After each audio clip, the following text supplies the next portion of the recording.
E a compulsão por álcool? Ela era junto com a alimentação? Ela veio depois? Foi tipo pra tapar um buraco que de repente... Então, na verdade, isso é um assunto que eu e o meu psiquiatra, a gente ainda conversa e ainda debate. Porque é frequente que alguém me pergunte se uma substituiu a outra e eu sempre digo que não, porque uma já existia quando a outra existia.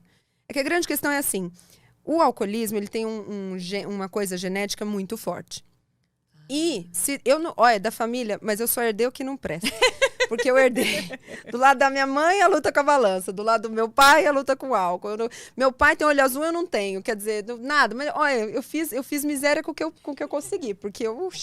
Então, assim, meu pai tem esse problema. Meu avô morreu de cirrose. Meu biso também tinha. Então, o gene na família corre bem forte. E eu comecei a beber muito cedo. Muito cedo. Eu comecei a beber e usar droga muito cedo. Acho que eu tinha 13 anos a primeira vez que usei droga. Acho que eu tinha 12 anos a primeira vez que tomei um porre. Nossa, com 12 anos? Com 12. Na sexta série, eu me lembro que eu tava na escola. Mas, tipo, foi influência de alguém, assim? Não foi, viu? Não foi. Isso é mentira. Quem influenciava mal era eu. Sabe aquelas pessoas que eu falo assim, não anda com ele, que eles vão... Eu era a pessoa que influenciava mal meus amigos. Você era a ovelha negra Sempre ali, então. fui estranha, ruim. E aí, então eu comecei a beber muito cedo. E como lá na casa, na família do meu pai, é uma cultura de beber, a gente bebe todos os dias, eu sempre bebi muito. E... Aí essas questões todas do coração e essas questões da cabeça, eu sempre bebi meus problemas, né? Sempre bebi meus problemas. E aí, na época do Corpo dos Sonhos, foi a única época que eu parei de beber, porque não tem como chegar naquele nível de corpo que eu queria bebendo. E não foi difícil. Eu passei 6 meses sem uma gota de álcool e não foi difícil. Hoje eu entendo que aquilo foi fácil porque eu estava tão vidrada na ideia do que eu queria que eu consegui. Depois daquilo, eu voltei a beber normalmente, e o meu normalmente é muito mesmo. A ponto de que no ano passado, o ano foi muito difícil. Eu estava bebendo demais, da hora que acordava, a hora que dormia, uma quantidade fora do comum. E comecei a ter os apagões, então acontecia coisas que eu não me lembrava. E o Neto foi um príncipe, porque ele ficou do meu lado quando qualquer pessoa me deixaria. A gente viveu momentos muito difíceis. E eu não fui procurar o tratamento porque eu quis. E até hoje não é porque eu quero. Então... porque eu me lembro de você comentar que era uma coisa que... Porque tem uma coisa de poesia, né? Nessa coisa da bebida. Isso, pra mim é isso. É eu sentar no fim do dia, tomar um vinho, ficar angustiada pra dentro, sabe? Se eu quero tocar gaita. Eu tocando uma gaita, sabe? Fumando um cigarro, aquela coisa velha, sabe? É isso. É aquele encontro de vamos tomar um vinho, sabe? É claro que isso poderia ser saudável, se não fosse a questão de que, além disso, eu também precisaria tomar um traguinho de manhã para poder trabalhar. Que foi o ponto em que chegou. Então, eu fiquei muito tempo assim. Então, a gente começou, foi no dia 1 de dezembro que eu fiz a primeira consulta com um psiquiatra sobre isso. Fiz todas as negações. Não, eu paro quando eu quiser e não sei o quê e tudo mais. Foi super difícil, super difícil. Eu tive alucinações visuais quando eu parei, era muita coisa. Eu tive espasmos musculares, foi uma coisa louca. E aí, assim, as pessoas que me acompanham desde sempre falam assim, mas como? Como você... Mas e quando você fez... Eu tava bêbada. E quando você... Eu tava bêbada. E a gente não percebe não mesmo. Tem como, porque com o alcoólatra você nunca vai perceber. Porque as pessoas têm na cabeça que quando bebe, fica bêbado. A questão do alcoólatra é que ele não fica. Então, e o meu psiquiatra me explicou exatamente isso. Ele falou, o alcoólatra, ele não fica bêbado. É difícil que fique.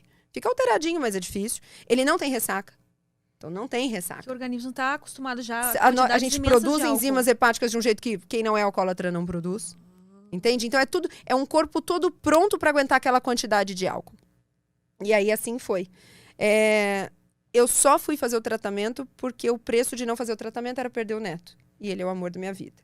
E para ele tava muito bonitinho. Eu até fiquei emocionada, porque ele realmente salvou a minha vida. A verdade é que eu não achei que eu ia estar viva agora. Aos 34. Eu sempre fui muito, muito solta. Sabe? Você me entende. Se a gente depois desliga a câmera, a gente conversa, mas sabe? Muito assim, do tipo, não... Sabe, de repente posso atravessar a rua, não vou olhar, não. Bateu. Sabe? E aí, então, eu não quis fazer o tratamento. O que eu fiz porque o Neto disse, eu não consigo viver desse jeito. E aí eu falei, tá bom, eu faço por você. Foram 6 meses sem beber absolutamente nada. Janeiro, fevereiro, março, abril, maio, junho. 6 meses e 10 dias. E aí, a conversa com o meu psiquiatra era, e aí, eu sou alcoólatra, adicta ou eu sou uma abusadora? Porque se eu fosse uma abusadora, eu poderia depois conseguir voltar a beber vez ou outra e não ter problemas.